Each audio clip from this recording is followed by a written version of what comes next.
BFM Business, BFM Bourse, la carte IMO. Travaux. Tout le monde n'a que ce mot à la bouche du fait de la rénovation énergétique, du fait aussi des avantages fiscaux liés aux travaux. Jean-Marc Le Prado vient de nous rejoindre. Bonjour Jean-Marc. Bonjour Guillaume. Président du cabinet Enola. On a une série de questions à vous poser sur l'intérêt de réaliser des travaux quand on est investisseur locatif notamment. On va faire un oui-non pour les bailleurs. Est-ce que vous êtes prêts ? Oui. Alors déjà ça commence bien. Oui. Ce oui-non, c'est parti. Je suis investisseur locatif. Faire des travaux dans mon appartement à usage locatif est-il toujours intéressant ? Alors, désolé, oui et non. C'est souvent intéressant. Je dirais que c'est parfois strictement impératif. Par exemple, lorsqu'on récupère un appartement entre deux locataires et qu'il a été relativement dégradé, donc là, il n'y a pas d'ambiguïté, il faut faire des travaux. Je dirais que ça peut être également une bonne solution pour ne pas baisser son loyer, parce qu'on a tendance à voir aussi dans le temps d'un investissement que les dégradations successives font que ça peut avoir des conséquences assez négatives sur le montant du loyer. Donc faire des travaux pour retrouver un montant de loyer initial me paraît pertinent. Parfois même faire des travaux pour augmenter légèrement, voire beaucoup, le loyer en question. Donc presque toujours le cas. Bon, et tout à l'heure on rentrera dans le détail et vous nous direz si tous les travaux permettent d'augmenter les loyers proportionnellement au coût des travaux et d'augmenter surtout la valeur du bien forcément proportionnellement, voire plus que le coût des travaux. Vous nous direz ça dans un instant. Autre question, on poursuit notre vrai-faux. Certains bailleurs remettent à neuf leur appartement entre chaque locataire. Est-ce pertinent ? Alors effectivement, je vois ça régulièrement et je suis assez en retrait là-dessus. Le discours de beaucoup de bailleurs consiste à dire qu'entre deux locataires, on remet l'appartement totalement à neuf, de manière à défiscaliser le montant des travaux, ce qui est tout à fait exact. Cela étant dit, ils oublient sans doute un peu rapidement que l'économie d'impôt liée aux travaux est un bout du coût des travaux, ça n'est pas plus que le coût des travaux. Donc ça atteint ses limites d'une manière relativement rapide. Je reviens sur ce que je disais avant, les travaux n'ont de sens pour moi que pour augmenter le loyer ou au moins le défendre potentiellement. Remettre à neuf entre deux locataires systématiquement quand ça n'est pas strictement indispensable me semble pas pertinent. Et d'un point de vue patrimonial, c'est toujours intéressant de réaliser des travaux dans le cadre d'un investissement locatif ? C'est souvent intéressant en fait. On retrouve très très souvent le montant des travaux, voire plus que le montant des travaux dans la valorisation de son patrimoine. Deux choses néanmoins, c'est extrêmement vrai lorsqu'on veut vendre, lorsqu'on est prêt à vendre son bien. Le dernier locataire est sorti ou on l'a fait sortir à l'échéance de son bail. On fait des travaux de remise à niveau de l'appartement avant de le mettre en vente. J'ai constaté historiquement qu'on a une vraie valeur dessus. En revanche, sur les travaux en cours de vie, je serais un petit peu plus en retrait dans la mesure où ce qui me semble important, c'est vraiment d'adapter le standing de son appartement au standing des parties communes. Je vois une erreur fréquente chez beaucoup d'investisseurs qui consiste à faire des travaux de remise en état vraiment lourds pour en faire un très très bel appartement avec des parties communes qui sont finalement relativement médiocres. Et là, pour le coup, il y a un décalage. Très souvent, on ne retrouve pas la valeur de ça dans son patrimoine. Ah oui, d'accord. Donc il y a quand même le poids des parties communes. Le poids quand elles sont un peu dégradées comparativement à l'état du bien, de l'appartement, du logement remis à neuf ou rénové en tout cas à l'occasion des travaux. Je trouve ça extrêmement clair, oui.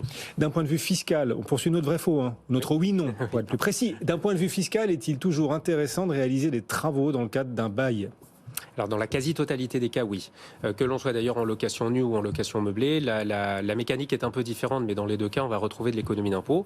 Si on fait des travaux et qu'on est en location nue, on va passer le montant de ces travaux en charge l'année durant laquelle on fait ces travaux. Ça va éventuellement générer un déficit ou au moins diminuer le montant de l'excédent foncier qu'on va toucher.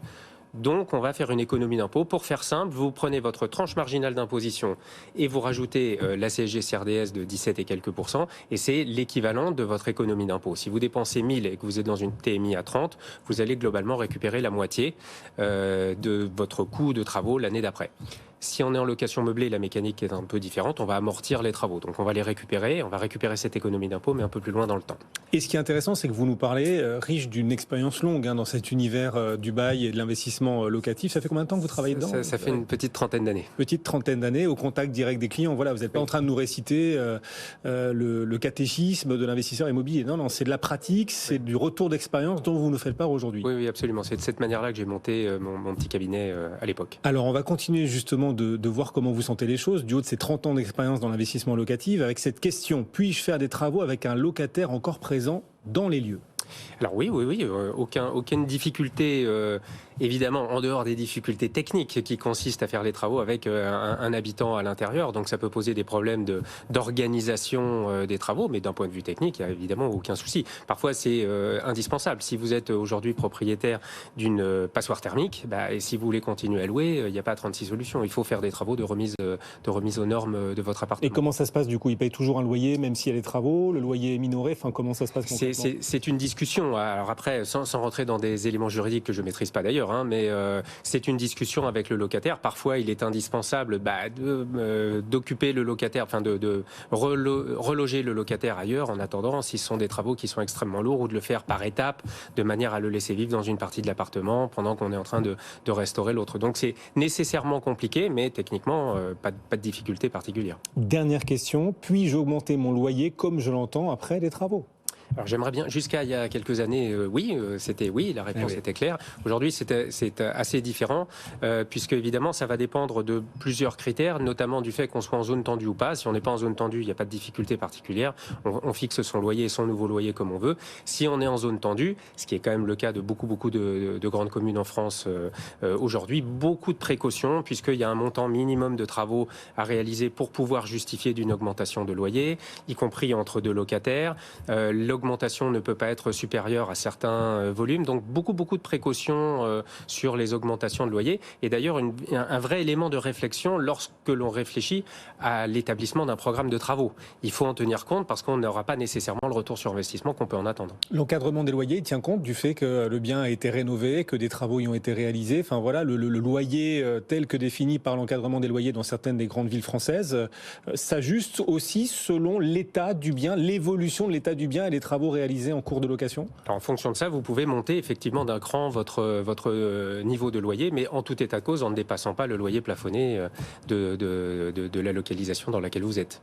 Et en ne dépassant pas non plus 15% du montant des travaux que vous avez réalisés sur votre loyer. Bon, et on retiendra aussi que vous estimez parfois peu pertinent de réaliser des travaux importants lorsque les biens, les parties communes de la résidence, les parties communes de l'immeuble, elles sont en mauvais état. Ça ne sert à rien de faire des travaux pour proposer un bien, un logement parfait si les parties communes, elles, ne suivent pas. Vous dites, on ne s'y retrouve pas financièrement. On a du mal à reporter le coût des travaux pleinement, voire au-delà du coût des travaux, sur le prix et la valeur du bien. C'est vraiment ce que j'expérimente, y compris dans la valeur du bien lorsqu'on veut le revendre à terme. La qualité des parties communes, la qualité de l'immeuble en lui-même est un élément extrêmement important dans la constitution du prix d'un bien. Le cabinet Enola, Jean-Marc Leprado en est le président. Kulower aussi que vous accompagnez. Merci beaucoup Jean-Marc d'être passé nous voir sur le plateau de BFM Business.